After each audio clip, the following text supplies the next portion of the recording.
एक बहू का संदेश आया कि महाराज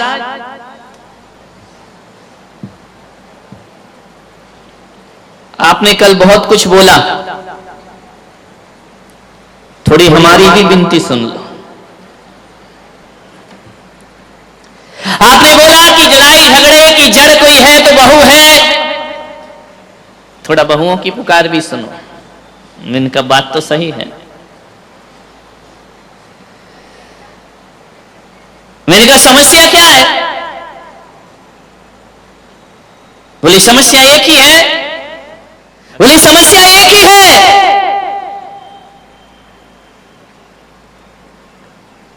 कि हमारी जो सासू है ना,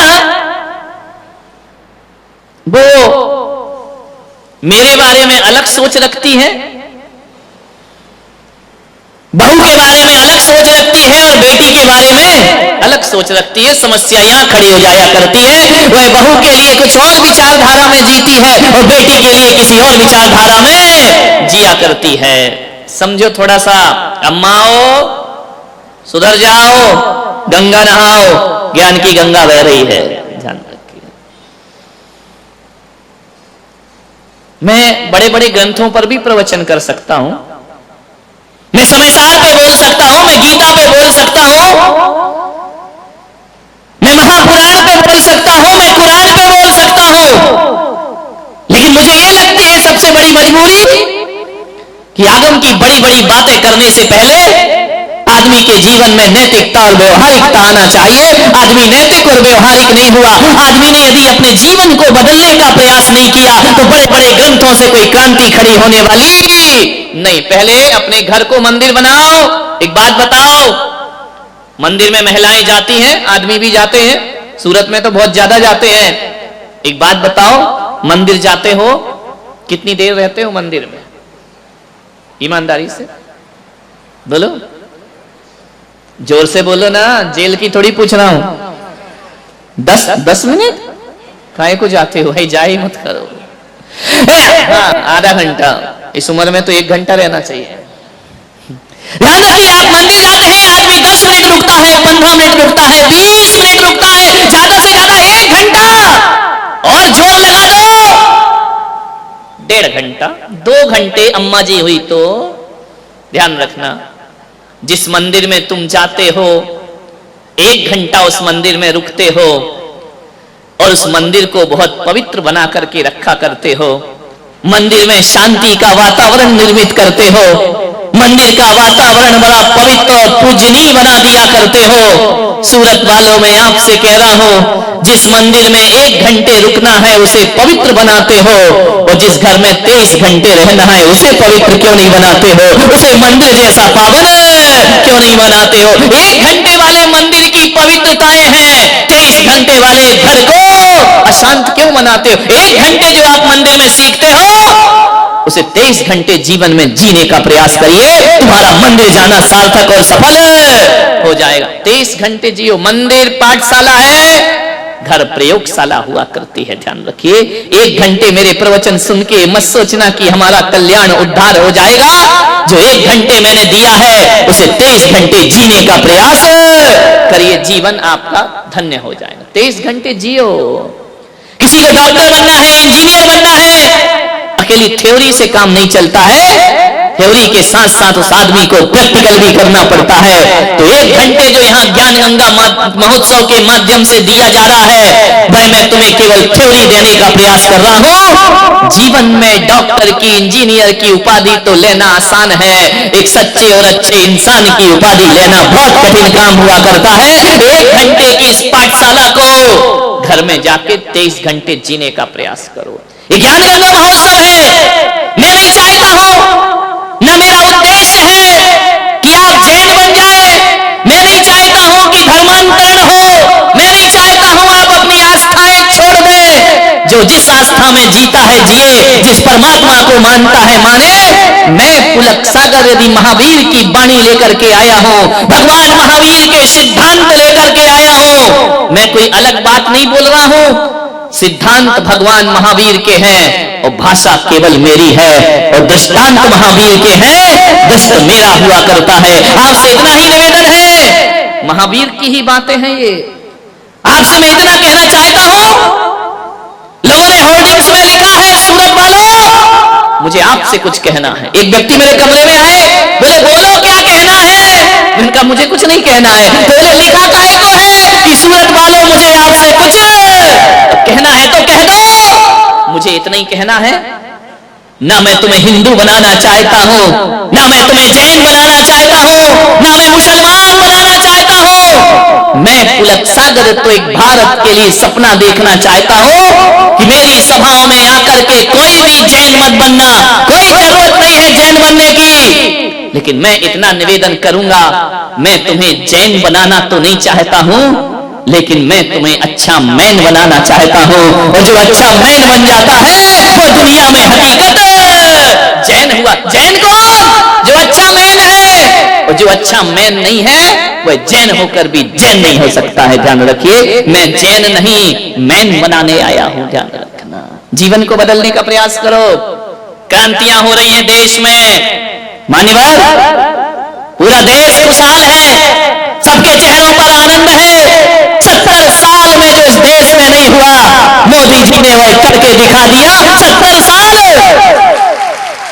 जिन्होंने राज्य किया, 60-60 साल जिन्होंने देश की हुकूमत को रखा, क्या किया उन्होंने? मान्यवर, मैं किसी पार्टी का प्रचारक नहीं हूं, ध्यान रखना।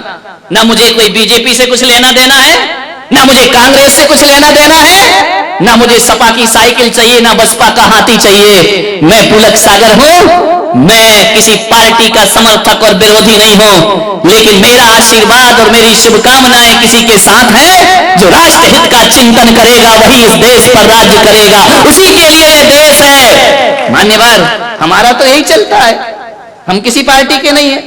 नंदू जी अपनी काहे की पार्टी? कोई पार्टी नहीं। अपने पास तो कोई आ जाए, जब कोई चरणों में शीश झुकाता है, प्रणाम करता है, मैं आशीर्वाद देता हूं। जब पंजा उठता है तो मैं कांग्रेसी हो जाया करता हूं। और जब ये श्रावक भक्ति भाव से कमल के आसन पर बिठाते हैं भगवान को, साधु को, गुरु को, अपन बीजेपी पे जाकर बैठ जाते हैं। और जब शोभा यात्रा में आगे आगे हाथी चलता है तो बसपा की मायावती आ जाया करती है। और जब पानी ज्यादा भर जाए तो लालू के मुलायम की साइकिल चल जाया करती है। लाइट ना हो तो लालू की लालटेन है। और प्रवचन में कितने लेट हो गए, शरद पवार की घड़ी है? अपन किसी पार्टी के नहीं है, ध्यान रखना। लेकिन कल जो देश में हुआ है 70 साल की आजादी के बाद, मैं कह सकता हूं बड़े दावे के साथ कि असली तिरंगा तो इस बार 15 अगस्त में फहराया जाएगा। लाल किला मुखरित होगा, अखंड भारत। अभी कहा जाता था कश्मीर से कन्याकुमारी तक भारत एक है, एक होकर भी कश्मीर हमसे पराया बना हुआ था। बुरी निगाहें उस पर डलती थी, हर कोई कश्मीर कश्मीर कश्मीर, हमें दे दो कश्मीर, हमें। पड़ोसी चिल्ला रहा, पागल हो गया है, बौखला गया होगा वो। मुझे दे दो कश्मीर, मुझे दे दो। एक बात बताओ, कश्मीर बच्चों का खेल है, तुमको दे दो, ऐसे कोई दिया जा सकता है? कश्मीर भारत की हाथ की लकीर है, ध्यान रखना। कश्मीर भारत की तकदीर है, कोई अपनी तकदीर किसी को कैसे दे सकता है? ध्यान रखिए, ये कश्मीर पे जो किया है एक सच्चा सपूत भाई नरेंद्र मोदी। आज खुल करके उनका नाम लेने में हमें गर्व महसूस हो रहा है, फक्र महसूस हो रहा है। एक ऐसा भारत मां का सपूत जिसे भारत मां की मांग जो उजड़ी हुई थी, आज उस व्यक्ति ने, अमित शाह जैसे लोगों ने, अमित शाह जानते हो, सब गुजराती भाई, ध्यान रखना। मान्यवर ध्यान रखिए, इस राजनीति के कोई चाणक्य गुरु हैं तो अमित शाह हैं, ध्यान रखना। चाणक्य ने क्या किया था? आसुरी शक्तियों को सिंहासन से उतार कर चंद्रगुप्त को सिंहासन पर बिठा दिया था, ध्यान रखिए। मान्यवर वो चंद्रगुप्त भी अंत समय जैन धर्म स्वीकार करके समाधि करते हैं, और अमित शाह भी जैन वंश में पैदा होकर के भारत की राजनीति का गर्व से माथा ऊपर उठा दिया करते हैं। आज उन सपूतों ने वो किया है, मेरी भारत मां की मांग में जो बरसों से कोई नहीं कर पाया, उसकी मांग में अरे अपनी माँ की मांग में लाल सिंदूर तो सब भरते हैं, लेकिन आज केसरिया सिंदूर भर दिया भारत माता की मांग में। सदा सदा को उसे सौभाग्यशाली बना दिया है। 70 साल से जो लोग बौखला रहे हैं, कई लोग पगला रहे हैं, ये क्या हो गया, हमें पता ही नहीं, हमारे साथ धोखा हुआ। ये देशद्रोह की भाषा है। जो कश्मीर को एक करने में उसका विरोध करते हैं, मैं कह सकता हूं कि वह देशभक्त तो कभी नहीं हो सकते हैं, वह भारत माता के सपूत नहीं हो सकते हैं। किस तरह से घटनाएं घटी, क्या मोड़ दिया, ध्यान रखना। मैं कह सकता हूं मोदी जी ने जो काम किया है, आने वाला युग उन्हें युग पुरुष कहकर के बुलाएगा, एक लौह पुरुष कहकर के उन्हें याद करेगा। ये जो उन्होंने कहा वो करके दिखाया। बड़े कमेंट्स हुए, अच्छे दिन आ गए, अच्छे दिन आ गए, कुछ चिल्लाए, इन अच्छे दिनों से तो बुरे ही दिन अच्छे थे। 5 साल, अरे बोले इतना समय 5 साल मोदी जी ने क्या किया? अरे मेरे भाई 70 साल में जो गंदगी तुमने फैलाई है, उसे बटोरने में 7 साल तो लगेंगे एक आदमी को, उसे साफ करने में 7 साल तो लगेंगे। और उन्होंने वह करके दिखा दिया। आज हमारे देश का जो 15 अगस्त आएगा ना, इस बार तिरंगा कश्मीर में फहराया जाएगा, बड़े शान के साथ, गर्व के साथ। ध्यान रखिए, हमारे ही देश में रहकर हमारी ही जड़ें काटने वाले लोग आज बौखला रहे हैं। ध्यान रखिए, मैं मोदी जी को अपनी वाणी से विशेष आशीर्वाद प्रदान करना चाहता हूं। जिसने देश हित में काम किया है, ना आगे कोई ना पीछे कोई। एक बात याद रखना, इस देश का कल्याण वही कर सकते जिनकी बीवी नहीं है। समझ में आ रहा? नहीं, एक आध को छोड़ दो। समझ में आ रहा? ना उन्हें बहू मिली ना बहुमत मिला, उनको छोड़, उनका कोई मतलब नहीं है। एक बार राहुल गांधी ने अपनी मम्मी से पूछा, मुझे शादी क्यों नहीं हो रही, मुझे बहू क्यों नहीं मिलती है? मालूम है दिग्विजय सिंह ने कहा, तेरी मम्मी की वजह से। बोले क्यों? बोले जहां जहां जाती बड़ी बड़ी सभाओं में बोलती है, मुझे बहू मत दो। समझ में आया क्या? मुझे बहू तो नहीं दो तो रहोगे कुंवारे। ध्यान रखना। मान्यवर, गर्व से मस्तक ऊंचा उठा है। कश्मीर, इस पर चर्चा मैं 15 अगस्त को करूंगा। आज विषय मेरा दूसरा है। लेकिन इतना बड़ा काम हो और संत अपनी दुआएं ना दें तो वो धर्म संत नहीं हुआ करता है।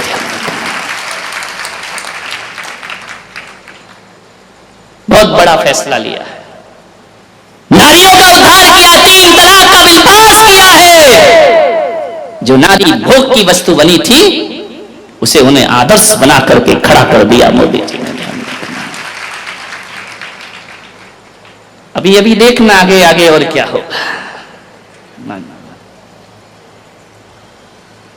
मैं आपसे इतना ही निवेदन करना चाहता हूं, अब जमाना बदल गया है, युग बदल गया है, सोच बदल लीजिए, जीवन को बदल लीजिए। हम बदलेंगे, युग बदलेगा। ध्यान रखना, हमें ही बदलना पड़ेगा। और ये बदलने की बातें, ये बदलने का उपक्रम समाज से नहीं होगा, राष्ट्र से नहीं होगा, हमसे होगा। एक एक व्यक्ति राष्ट्र हुआ करता है, और एक एक व्यक्ति यदि सुधरेगा, व्यक्ति से समाज बनता है, व्यक्ति से परिवार बनता है, परिवार से समाज बनती है, समाज से राष्ट्र बनता है, राष्ट्र से विश्व का निर्माण हुआ करता है। परिवर्तन अपने घरों से आना चाहिए। 21वीं सदी है ये, ध्यान रखना। जहां जगह मिले आ जाओ, हाउसफुल हो गया यहाँ। साइड में जहां भी मिले इस साइड आ जाओ, बैठने की थोड़ी वॉलंटियर व्यवस्था करें। अशोक जी, पंडाल फटेहाल, ध्यान विचार करिए। तुम्हें कह रहा था कि घर से व्यवस्थाएं सुधारिए, घर से जीवन सुधारिए, अपने घर को मंदिर जैसा पवित्र बनाने का प्रयास करिए। 1 घंटे की पूजा पाठ से जीवन में मंगल होने वाला नहीं है। एक बात याद रखना, पूरी जिंदगी को पवित्र बनाना पड़ेगा। बहू ने कहा कि महाराज, हम यदि अपने घर में कुछ करते हैं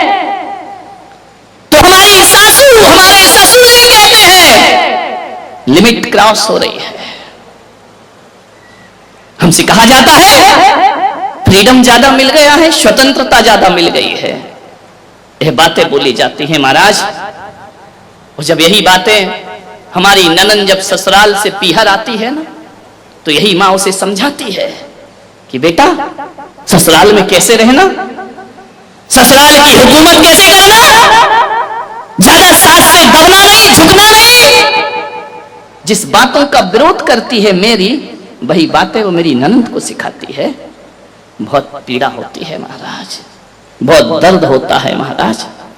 ये दोहरे मापदंड क्यों है हमारी माताओं के बीच में? मैं जानता हूं एक ऐसी सास को, वो मेरे दर्शन करने को आई, मैंने कहा अम्मा जी सुखी हो? अरे बोले सुखी तो हूं महाराज, बस एक दुख है। मैंने कहा क्या दुख है? बोले जो बहू आई है ना, तो मैंने कहा क्या हो गया उसको? अरे बोले कोई तमीज नहीं, माँ बाप ने कुछ नहीं सिखाया उसको। तो मैंने कहा तू सिखा दे।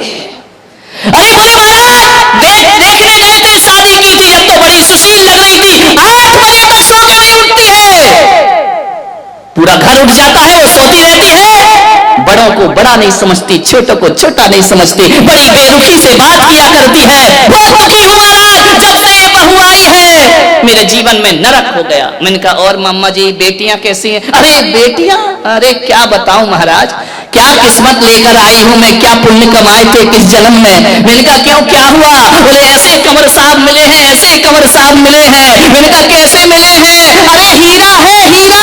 मैंने कहा कैसा हीरा? बोले बेटी को उठने तक नहीं देता, चाय बना के दे देता है, और जो बेटी कहती है वही करता है। कौन से जन्म में मैंने ऐसे पुण्य कि ये दोहरे मापदंड।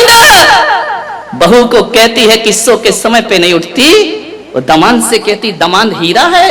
बेटी की जुबान पे बात नहीं आती और कंवर साहब पूरा कर दिया करते। पिक्चर दिखाने ले जाते हैं, घुमाने ले जाते हैं, बाहर खिलाने ले जाते हैं। तर गई महाराज बेटियों की तरफ से, तो मैं ध्यान रखना, तू तर नहीं गई, तू मर गई, ध्यान रखना।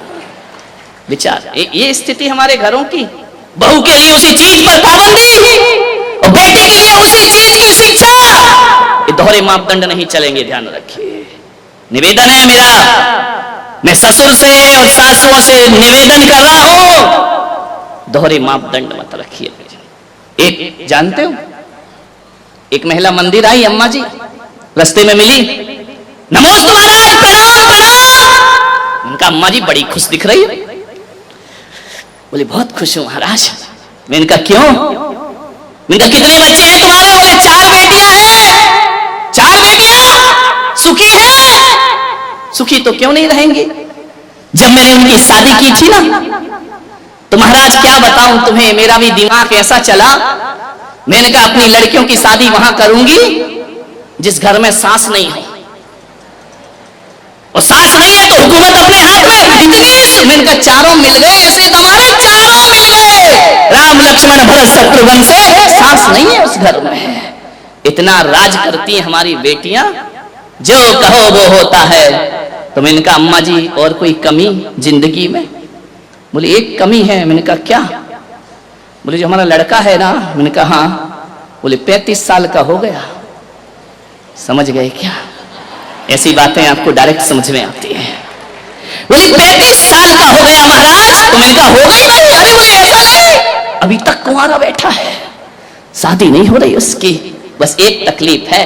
मैंने कहा अम्मा जी लड़की देखने वाले नहीं आते क्या? बोले बहुत आते हैं, रिश्ते तो इतने आ रहे, लाइन लगी है। जो आता है लड़के को देखता है, घर जाता है, कहता जवाब देंगे, आज तक जवाब ही लौट के नहीं आता है। हम इंतजार ही करते हैं, कुंडली भी मिल जाती है, लेकिन शादी नहीं हो रही है। मैंने कहा अम्मा जी नहीं होगी। बोले क्यों, कोई शनि की दशा लगी है क्या? मैंने कहा दशा नहीं लगी, दशा बैठी है। बोले मतलब क्या है? मैंने कहा तूने तीनों बेटियों के लिए संकल्प लिया था ना कि जिस घर में सास ना हो वहां दूंगी, तो और बेटी वाले भी तो हैं। मैंने कहा जब तक तू रहेगी लड़का कुंवारा रहेगा, ध्यान रखना, और जिस दिन तो दुनिया से चली जाएगी उस दिन लड़के के फेरे लग जाएंगे। दोहरी नीतियां मत चलो मेरे भाई, ध्यान रखना, दोहरे मापदंड मत रखिए। बेटी के लिए अलग व्यवहार, बहू के लिए अलग व्यवहार। बेटी 4 दिन को आती है, वीआईपी ट्रीटमेंट मिलता है। बहू 24 घंटे साथ रहती है, दोयम दर्जा मिला करता है। बात है कि एक सास 10-10 साल की हो गई बहू, शादी हुए, आज भी उसे बहू ही समझती है। ध्यान रखना, आज तक उसे बेटी नहीं समझ पाई, आज तक उसे बहू का ही दर्जा दिया जाता है, आज तक वो पराया जीवन ही जीती है। मान्यवर, आपके घर में नहीं है, मैं आशीर्वाद प्रदान करता हूं, अच्छा घर हो, लेकिन कहानी उन घरों की है जहां बहुएं प्रताड़ित की जाती हैं। ध्यान रखिए, कोई जरूरी नहीं है कि बहू ही सास को प्रताड़ित करती हो, सास भी कुछ कम नहीं है मेरे भाई। ध्यान रखना, ये भी बहुओं को बहुत उलाहने दिया करती हैं। मानिए बहुएं, ताली तो बजा दो, आज तुम्हारे पक्ष में बोल रहा हूं मैं। ध्यान रखिए, कौन बोला आज किसने सद्बुद्धि दे दी? बहुत बढ़िया, जय हो पंचम काल की। विचार कर, बहुत परेशान होती है आज बहुओं की स्थिति वह है घरों में। उस बहू ने कहा महाराज बहुत पीड़ा होती है हमें भी, हम भी परिवार छोड़ के आए हैं, हम भी इस घर को अपनाते हैं, लेकिन इस घर ने हमें आज तक अपनाया नहीं। क्या होता, क्या क्या फर्क पड़ता है? एक बात बताओ, सासुओं से मैं पूछता हूं, बेटी कब आती है तुम्हारे घर में गर्मी की छुट्टियों में? यहां रोज नाश्ता कौन बनाता है? बेटी आके बनाती है, बहू बनाती है? बहू बनाती है ना। रसोई कौन बनाती है? बहू बनाती है। चलो नौकरानी होगी, निर्देश तो बहू देती है ना, देखती है ना। बीमार हो जाओ तो बहू आके पूछती है, बीमार हो जाओ तो दवाई भले झुंझला के दे, गुस्से से दे, देगी बहू ही, पड़ोसिन देने वाली नहीं है। ध्यान रखना, कुछ भी करेगी, तकलीफ हो, दुख हो, संकट हो, बहू ही साथ में आती है। बेमन से आए या मन से आए, साथ तो बहू ही देती है ना। सुबह से उठती है, तुम्हारी व्यवस्था करती है, नाश्ता बनाती है, खाना बनाती है। एक बात ध्यान रखो, आप ईमानदारी से बताना, एक संत की सभा में बैठे हैं, बहू ज्यादा काम करती है या बेटी ज्यादा काम करती? ईमानदारी से बताना, बहू ज्यादा काम करती है ना, तो उसके बाद भी बेटी प्यारी क्यों लगती है, बहू प्यारी क्यों नहीं लगती है? वह उससे ज्यादा काम करती है, उससे ज्यादा ख्याल रखती है। बेटी तो 4 दिन को आती है, बहू जीवन भर साथ रहा करती है। एक बात याद रखना, भारतीय संस्कृति में किसी भी बेटी को लक्ष्मी नहीं कहा जाता है, बल्कि बहू को लक्ष्मी कह करके बुलाया जाता है। ध्यान रखना, किसी बेटी को किसी ने लक्ष्मी कहा है, कन्या भले कह दिया जाए, लेकिन लक्ष्मी का रूप नहीं दिया जाता है। रक्षा बंधन पर बेटी की जरूरत पड़ती है, लेकिन दीपावली जब आती है तो बेटी की नहीं, हाथों में दीप लिए हुए बहू शोभा दिया करती है। दीपावली तो बहू की हुआ करती है, दीप जलाती है। रक्षाबंधन पे तो राखी बांधकर चली जाएगी, मिठाई खाएगी, कुछ पैसे भी ले जाएगी। ध्यान रखना, कमर साहब आएंगे, खाएंगे, मजे लेंगे, लास्ट में बोल देंगे मजा नहीं आया, धत तेरे की, मर गए कर करके, उनने कह दिया मजा नहीं आया। बहू तो घर में ही रहती है ना, बहू तो लक्ष्मी है ना। आज तक किसी बेटी की आरती किसी माँ ने नहीं उतारी होगी, लेकिन बहू जब घर में आती है तो सास को दीप लेकर उसकी आरती उतारना पड़ती है। बहू मंगल है, बहू शुभ है, बहू लक्ष्मी का रूप है, बहू सरस्वती का रूप है। जब वह बहू घर में आती है, तुम्हारे वंश को अंश प्रदान करती है, और जब उन्हें संस्कारित करती है तो यही बहू सरस्वती का रूप हो जाया करती है। ध्यान रखिए, और यही बहू लक्ष्मी का रूप हो जाती। बहुओं को लात मारना यानी लक्ष्मी को लात मारना के समान पाप हुआ करता है। ध्यान रखिए, बहुएं तो घर की शोभा होती है, प्राण होती है। बहुएं ना हो तो तुम्हें कोई दादी कहने वाला नहीं मिलेगा, तरस जाओगी। ध्यान रखना, नानी में तो नाना नाना नाना लिखा है, दादी में तो दे दे दे दे दे लिखा हुआ है। मानिए, जितने भी रिश्ते हैं, आज हमारा छोटा बेटा चाचा कहला रहा है तो बहू की वजह से, आज तुम ससुर जी कहला रहे हो तो बहू की वजह से, और आज तुम सासू मां कहला रही हो तो ये रिश्ते तुमने नहीं, उस बहू ने आकर तुम्हें रिश्ते दिए हैं। वो तुम्हारे वंश के अंश को यदि बढ़ाया है तो बहू ने बढ़ाया है, किसी बेटी ने तुम्हारे वंश को आगे नहीं। बहू, ध्यान रखना, कितनी भी पूजा कर लेना,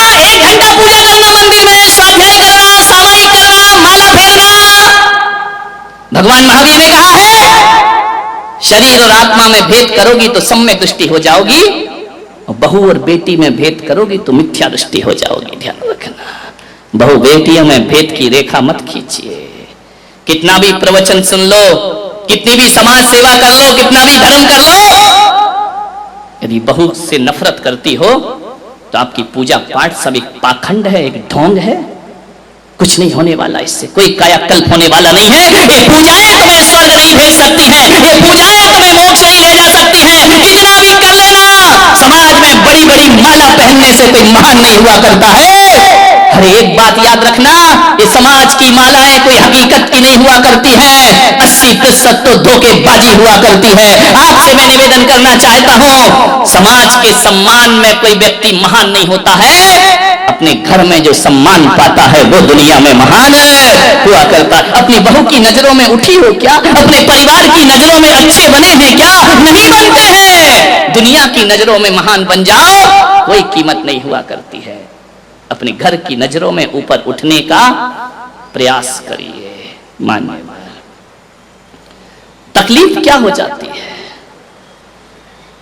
बहू लेने तुम ही जाती हो, शादी नहीं होती तो 10 जगह हाथ पैर जोड़ती हो, कुंडली मिलाती हो, मेरे लड़के की शादी करा दो। एक काम करना, युवाओं से मैं कहूंगा, शादी आदि करो ना, कुंडली मुंडली का एक अलग लफड़ा, इस चक्कर में कई कुंवारे घूम रहे हैं। मैं आपसे इतना ही निवेदन करूंगा कि अब की बार कुंडली मिलाओ तो अपनी मत मिलाना, है ना। किसी भी पंडित को दिखाना तो कहना जो लड़की मेरे घर आ रही, देख उससे मेरी माँ की कुंडली मिल रही है या नहीं मिल रही है, मेरे पास उसे कितना रहना है, सबसे ज्यादा तो सासू के साथ। गड़बड़ घर वहीं से होता है, क्योंकि जो बहू आएगी अधिक से अधिक समय भाई परिवार में गुजारती, तुम्हारे साथ कितना गुजारेगी? सुबह जाओगे थके हारे दुकान जाओगे, शाम को लौटोगे दुकान से, रात को घंटे 2 घंटे बात करोगे, फिर नींद लग जाएगी, फिर चले जाओगे। गड़बड़ तो महाभारत कहां से शुरू होती है? बहुओं से और सासुओं से। मान क्या तकलीफ हो जाती है बहू के आने पर? एक बात बताओ, तकलीफ केवल इतनी है कि एक मां अपने बच्चे को, अपने बेटे को अपने अनुसार पालती है, अपने अनुभव से पालती है, अपने जीवन की दिशा से, दृष्टिकोण से पाल के बड़ा करती है। बच्चा मां के अनुसार पलता है। स्कूल से आता है, मम्मी मेरा बैग कहां है, मम्मी मेरे जूते कहां है, मम्मी मेरे कपड़े कहां है, मम्मी मेरा खाना कहां है, मम्मी को ढूंढता है बच्चा। जब तक शादी नहीं होती, ध्यान रखना, मम्मी को ही तो ढूंढता, मम्मी मम्मी हर चीज में मम्मी, बाजार चलना मम्मी, शॉपिंग करना मम्मी। ध्यान रखना, हर जगह मां के साथ घूमता है बच्चा। एक बात याद रखना, हर जगह वह मां को तलाशेगा, तकलीफ नहीं होती वहां। दुख है तो मां, सुख है तो मां, कहीं जाना है तो मां, पापा, इसके अलावा कुछ नहीं होता है। लेकिन एक तकलीफ थोड़ी सी हो जाती है कि जब शादी होकर के वह आता है तो थोड़ा समय उसे पत्नी को भी देना पड़ता है। ध्यान रखिए, और जब ये समय हमारे समय में से कटने लगता है ना, तो मां को तकलीफ होने लगती है। ध्यान रखिए, ये नेचुरल बातें हैं, प्रैक्टिकली बातें हैं कि पहले आधे साल बेटा मां को ढूंढता था, अब बहुत से काम ऐसे हैं जो पत्नी के हवाले हो जाया करते हैं।